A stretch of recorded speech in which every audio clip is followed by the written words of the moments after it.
Good morning, grade 1. Good morning, Ma'am Perigoy. Okay. Maaari ba tayong tumayong lahat at simulan natin ang ating umaga sa isang panalangin? O, tumayo ng maayos. Tumayo ng maayos. 1. Paano yung 1? O, 1. Usog kayo, palikod. Usog. O, 1. O, yung group 2 hindi, o. O, 2. O, 3. O, tayo ay umukong lahat at tayo ay manalangin. Our Father, who art in heaven, hallowed be thy name. Thy kingdom come. Thy will be done on earth as it is in heaven.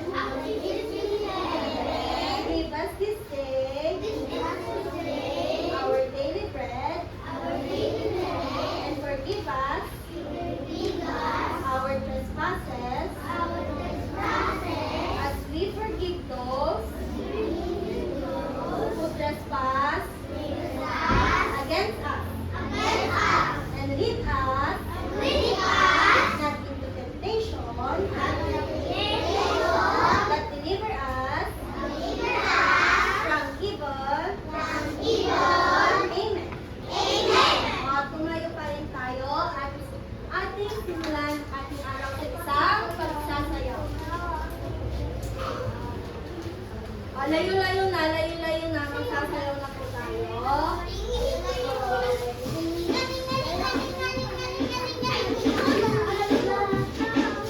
Ayan. Tumayo lahat, tingin dito.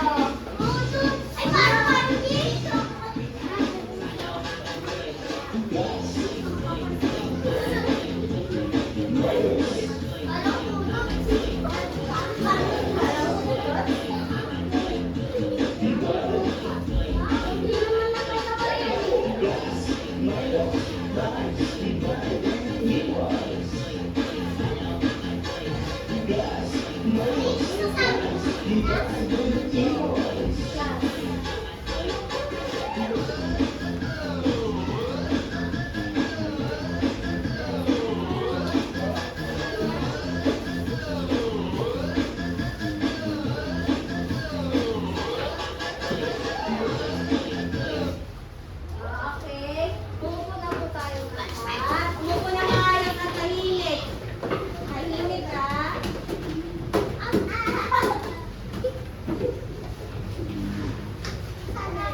Okay. Maaari mo bang bilangin ang pumasok sa boys kay Sir? At girls sa kay Mariel? Ayan. Ilan ang boys kay Sir? 30. Ilan ang girls, Mariel? Umupo. 11.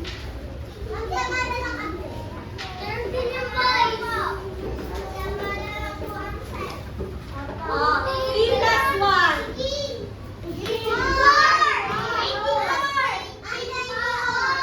Oh, 1 plus 1. 2. Oh, 24 kayong lahat. Umupo ng maayos, group 2. Okay, Ben, umupo ng maayos. Bago tayo magsimula, merong classroom rules o mga lipunin sa klase. Tumingin na dito lahat. Basahin niya yung number 1. Sumunod sa akin. Number 2.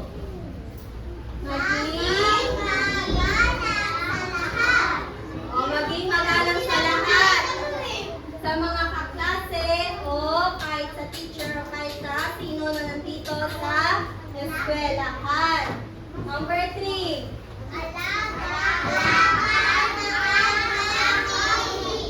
Yung gamit ko, huwag pakalat-kalat, no? Kay Ben, pulutin na yun.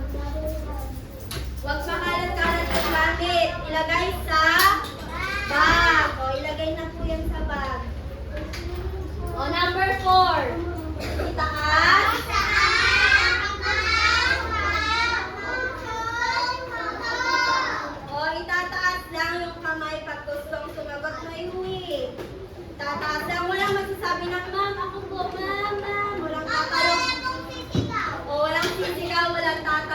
table o sa chair.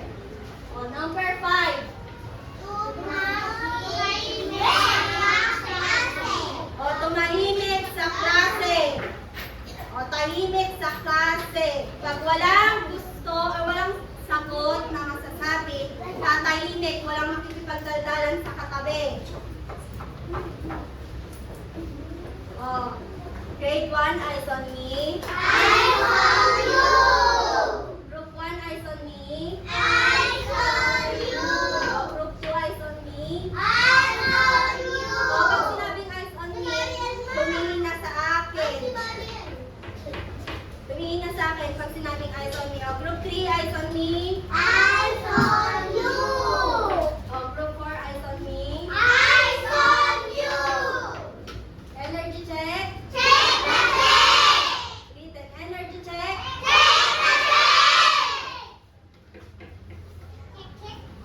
Dito, bago tayo dumako sa ating aralin, meron tayong activity. O, tumingin dito. Meron ditong column A, kung saan makikita dito yung mga pera. Pera natin. Pera natin. Sa column B, nakikita yung box. Nakikita niyo ba yung box? O, tingnan ang column A.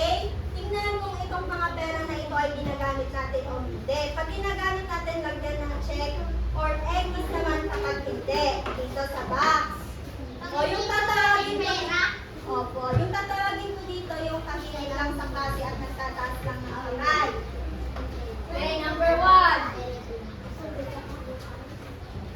O, number 1, given. Lagyan ng check at X or X kung ito ay hindi natin ginagamit.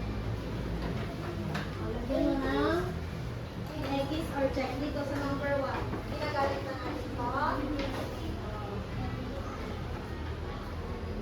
Tama ba si Given? Ginagamit ba natin to? Number 2. O, Pierce. Check or X? Wala akong magsasabi ng sagot. O, ginagamit ba natin to? Tama ba si Pierce? O, number 3. Micaela.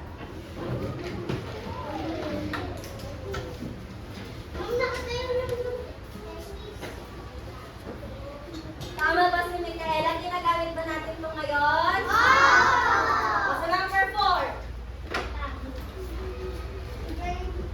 Ayan na. O, marami pa tayong sasagutan mamaya. Number 4, ginagamit ba natin ito? Hindi. O, tama ba si Ariana? Good. O, grade 1 tumingin dito. Eyes on me, grade 1. Again, eyes on me. Kasi clap once. Pumalakpak ng isa. Isa lang. Isang ganon. Ay, kasi clap twice. Dalawa.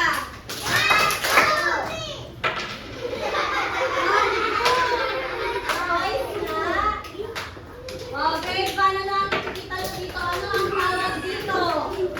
Nagsisimula sa letter F. Itaas yung kamay.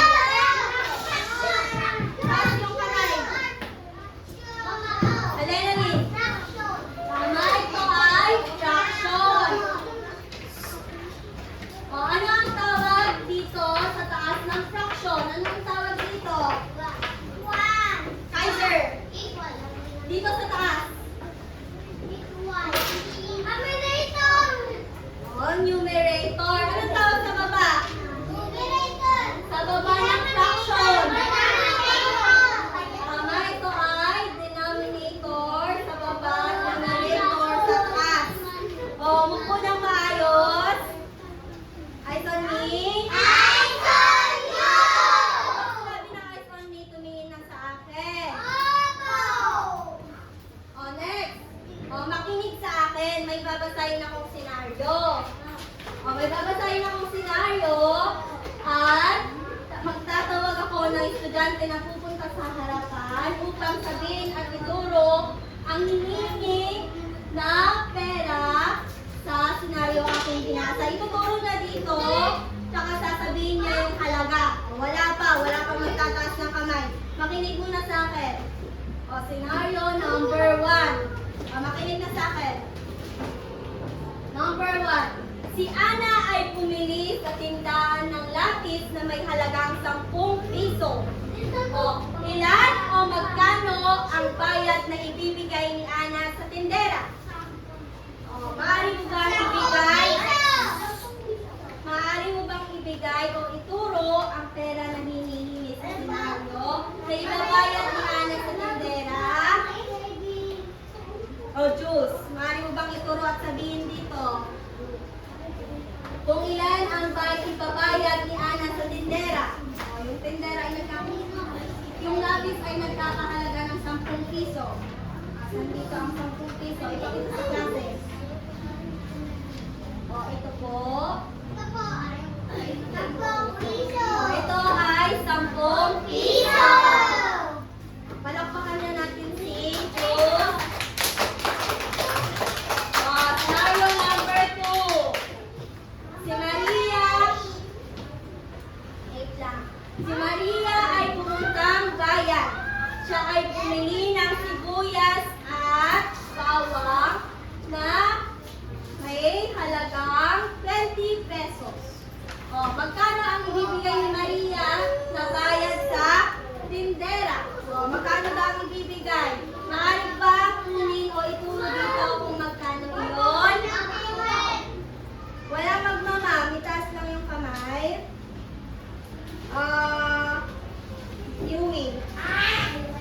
Ituro ko dito kung saan ang perang igabayad ng ni Maria sa tindera. Saan ko ituro mo? Ito po ay 20 pesos. Ito ay 20 pesos. Ito ang ibabayad ni Maria sa tindera. Eyes on me, grade 1. Ibaba na yung kamay. Again, eyes on me. Grade 1, kayo ba ay binibigyan ng baon sa papasok ng eskwelahan? Magkano ang ibinibigay ni Mama o ni Papa? Ikaw siyan.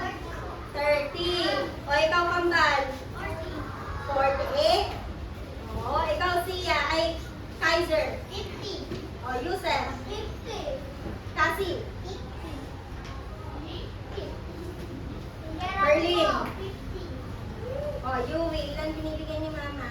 20. Ikaw, Rizalin. Ang dami ng pera. Ngayon. Ano?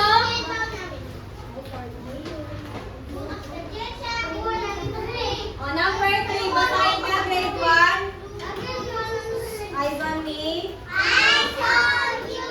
Basahin niya number 3. Ano? Ang tawag sa pinambibili o pinibigay na baon sa atin upang makabili. Ano daw tawag sa inawakan niya para bumili ng pagkain? Pera. Tama, ito ay pera. Ngayon, mga bata, ang ating tatalakayin ay basahin nga po. Basahin lahat, Jerry.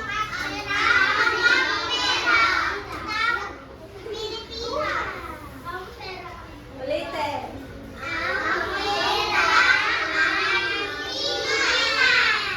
Mga pera ng Pilipinas. Ito yung mga pera ng Pilipinas.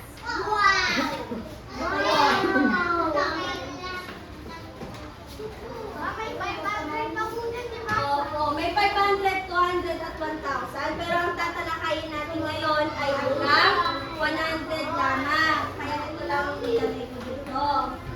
Okay. So, ang Philippine money, ito yung pera na ginagamit sa Pilipinas. Ano na ulit tawag sa perang ginagamit sa Pilipinas? Peso or Philippine money. Ang tawag sa pera ng Pilipinas ay Philippine peso.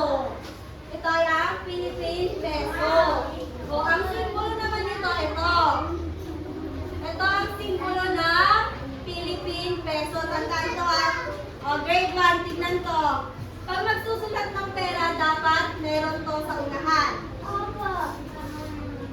O, ito yung Philippine peso sign.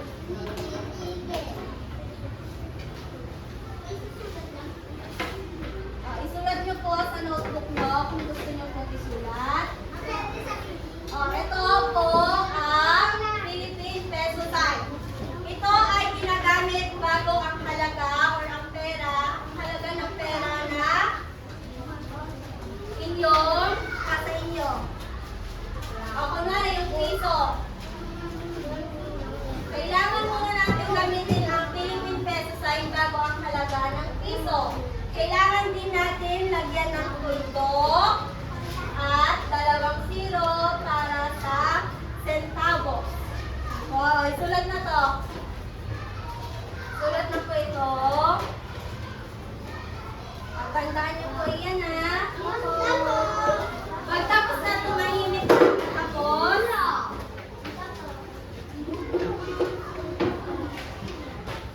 umupo po sa upuan.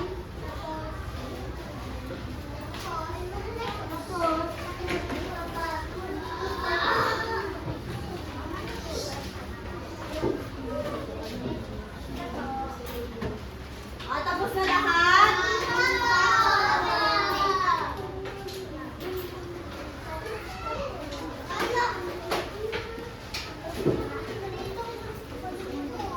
Tapos na kayong lahat?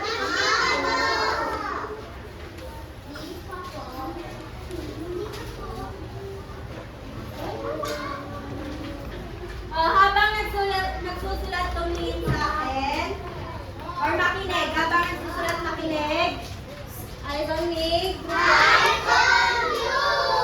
Okay, may 2 anyo ang Philippine money. May 2 anyo. Ilang anyo ang meron sa Philippine money? Ilang anyo? 2. May 2 anyo. Ito yung barya. Ito yung mga barya.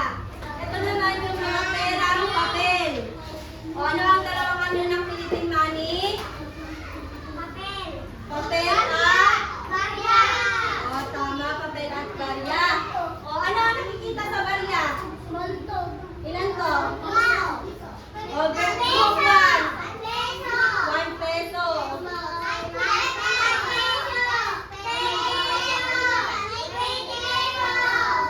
O Merlin, ano na to? Ano nakikita sa barya?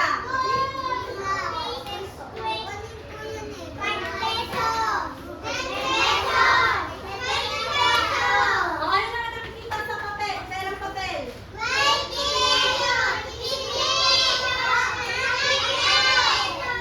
O tumingin dito lahat. Eyes on me.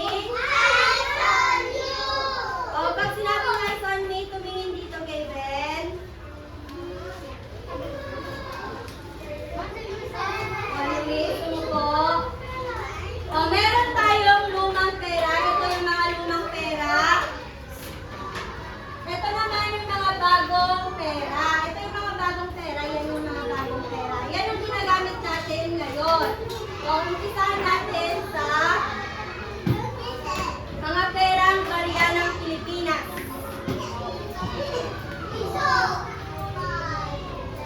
O, ano nakikita nyo dito sa larawan? Basahin nga ito, 1 peso. 1 peso.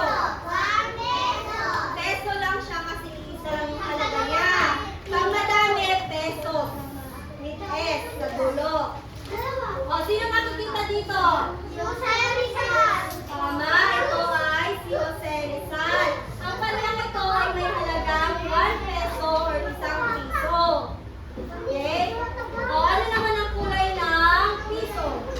Anong kulay niya? Gray or silver. Tama. Group 1, anong kulay ang meron si piso? Gray or silver.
O, bigyan niyo halaga ng 1 peso.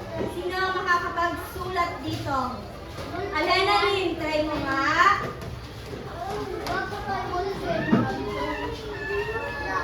Dito, pakita mo sa klase mo.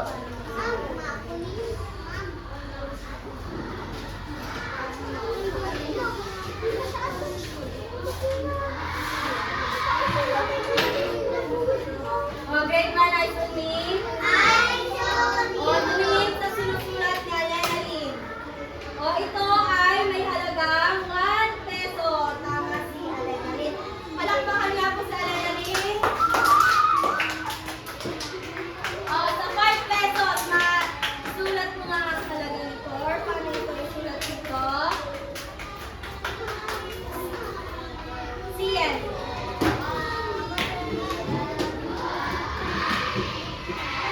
O, isulat mo nga po.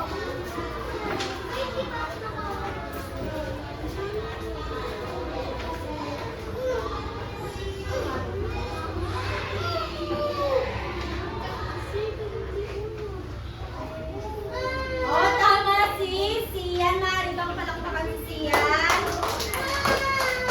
O, tumingin mo na dito. O, 10 pesos. Ang makikita sa 10 pesos ay si Apolinario Mabini. O, ito naman ang larawan ng bagong 10 pesos at lumang 10 pesos. Ito ay may halagang 10 piso or 10 pesos. O, maaari mo bang sulat dito? Paano isulat ang 10 pesos?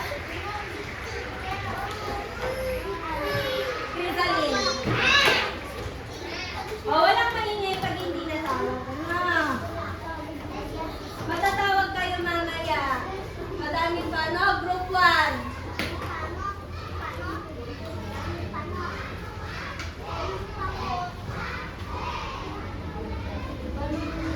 O, tama si Crisaline. Maaari bang bigyan ng palakpak si Crisaline? Siyan.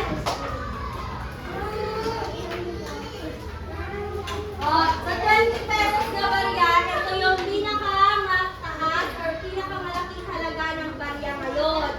20 pesos. Sino ang nakikita sa 20 pesos? O, tama, si Manuel L. Quezon. Ito ang itsura ng 20 pesos. Maaari mo bang isulat ito? Raven.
Luis.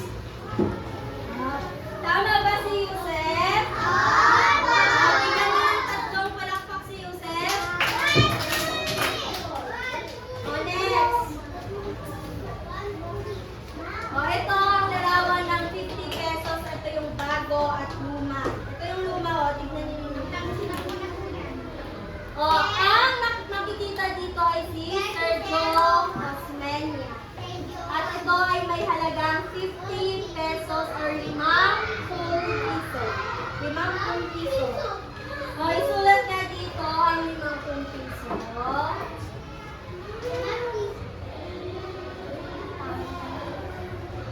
Kasi.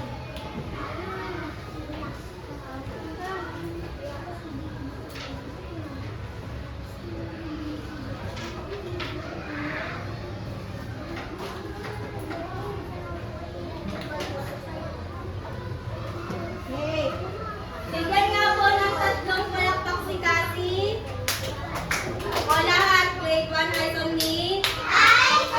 Bigyan ng tatlong palakpak si Cassie. 1, 2, 3. O next, 100 pesos or 100 piso. Tingnan nyo 100 pesos na luma. Ito yung bago, ito yung luma. 100 pesos. Hindi ka pinakakita ng luma. Ito yung lumang Maria. Ay, pero papel. O ito ay makikita dito si Manuel A. Rojas at ang halaga nito ay 100 pesos. O maaari bang isulat ito? Pierce.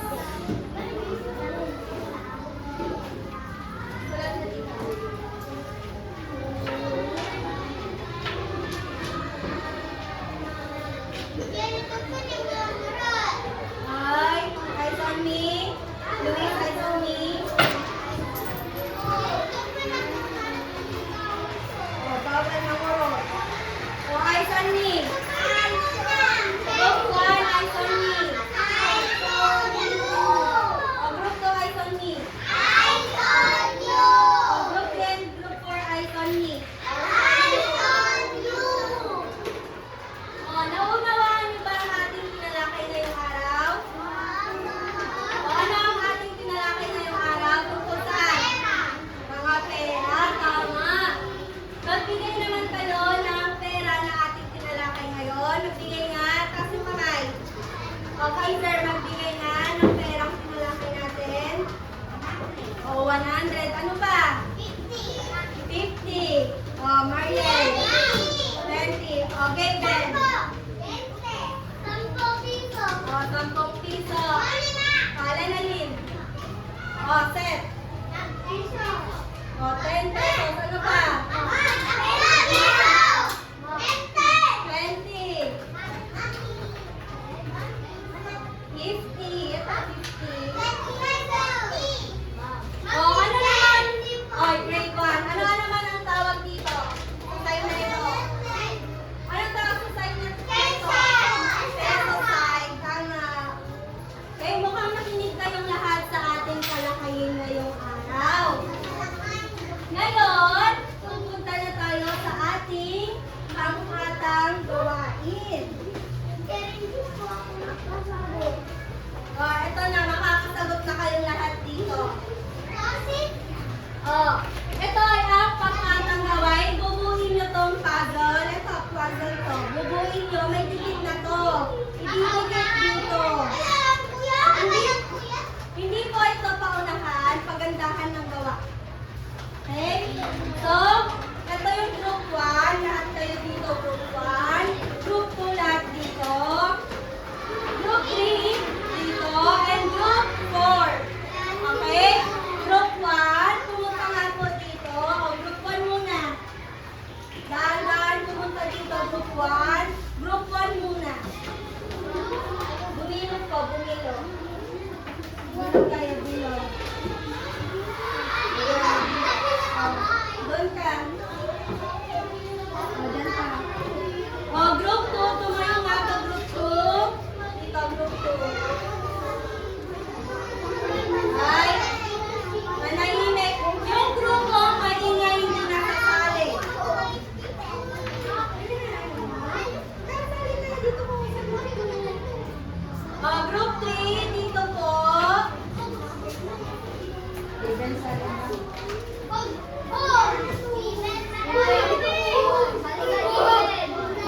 Okay, magpabilo. Yung mag-ingay na grupo hindi nasasali. Okay? Pagsunod. Ang group 4 ganon.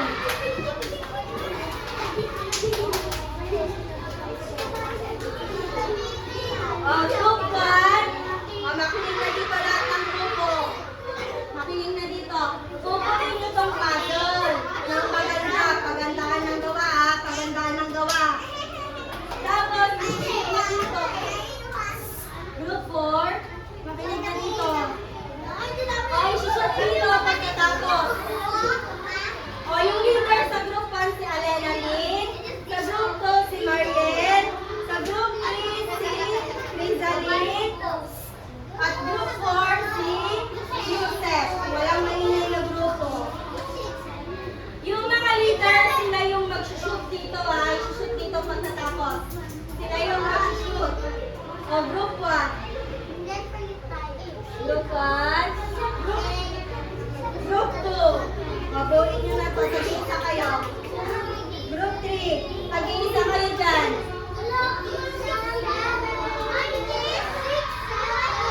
O, group 4. O, pagandahan ng gawa. Pagandahan ng gawa. O, tamayin nyo na.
Happy